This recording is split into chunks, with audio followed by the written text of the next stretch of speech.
Oh, thank you so much, everyone, and thank you for joining us this morning on the Kevin and Kyle Show. Unfortunately, Kevin wasn't able to be here with us today. We did receive a call at the studio, and all we were able to make out was something about penguins and dear God help me. I'm sure everything will be just fine. We're coming to you today from our East of Nowhere studio, and we've got some great topics for you today, but first, some highlights of the week. The main highlight for me, of course, this week was I shaved my head. I think we have a clip. Yes, a clip. Excellent. Let's watch. Okay, there it is. And Corey's gonna do it.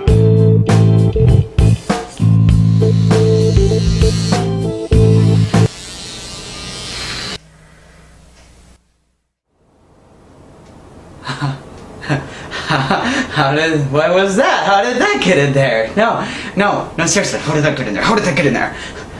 Excuse me for one moment. Told you what you're supposed to do. This, of course, brings me to my main topic, the Midwest. Yes, I know. Everybody thinks that exact same thing, but seriously, this is why we're here today. We are here to clear up some of the common misconceptions that surround the Midwest. Popular culture has really done a lot of damage to the reputation of the Midwest. And I would know. I've lived in the Midwest my entire life. Yeah, that wasn't part of the joke. As I was saying, there are a lot of things that people tend to get wrong about the Midwest, and we're going to start with the one that we're all thinking about. The speech patterns. Yep, you all know what I'm talking about. Oh, good morning, Gladys. Oh, hey there, Deborah. How are you doing this morning? Oh, isn't it just such a great day today? Oh, you betcha, Deborah. Are you heading down to the church picnic? Well, as soon as I go down to the store and get my secret ingredient for my award-winning ambrosia salad, don't you know? Well, one of these days I'm gonna get that secret ingredient from you, don't you know? Oh, you devil, you're just awful, you're awful. Well, I'll meet you down there then, yeah? Okay, well, I guess I'll just see you down there later then. Goodbye now. Does that seem familiar to anyone? But you see, in my experience, it typically tends to go down more like this. Oh great, just what I need this morning. I didn't see you stumble home at 2 a.m. Oh god, her voice is just going right through me, this lousy hangover. God, what a slut. Are you bringing that apple ambrosia? Gonna keep your legs closed this year for a while? And when I find that secret ingredient, I'm gonna choke you with it, you whore. You're such a bitch! God damn, I can't stand you!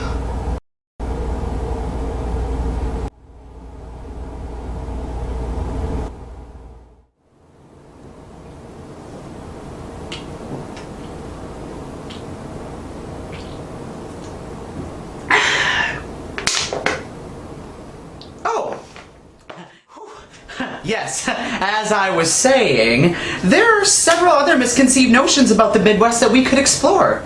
I mean, let's face it, the Midwest has been called so many things over the years, specifically things like boring, unsophisticated, uncultured, and by so many people over the years. And you know what, to that I have to say, hooey. Hooey. There are so many wonderfully exciting things to do here in the Midwest, and let's explore a few of them right now.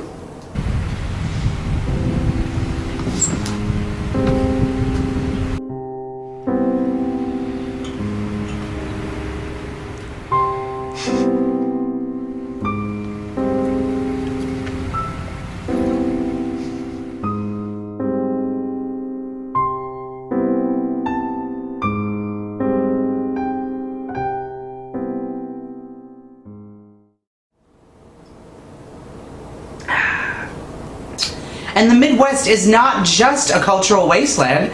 There's so many wonderful things to see and do.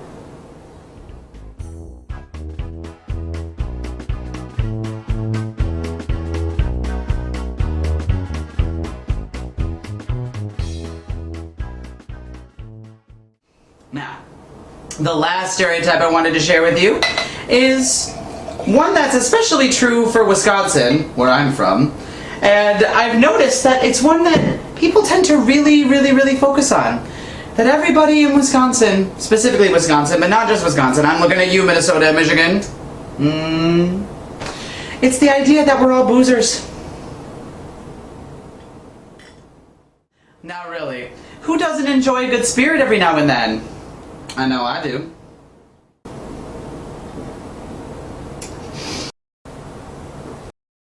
Very hard for me.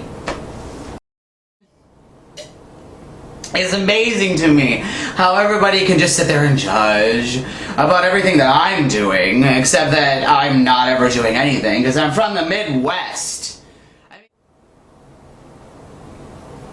Was that? Oh dear, well, looks like that's all the time we have for the Kevin and Kyle show today. I wanna thank you for joining me, and I wanna thank you. I do. I want to thank you for being here. And I want to thank you. I'm not so sure I want to drink that. I spit that back in the cup. Oh, hey there, this is Gladys, and I'm just coming here to tell you to subscribe to the Kevin and Kyle show for new content every single Tuesday. But don't you go telling that bitch Deborah.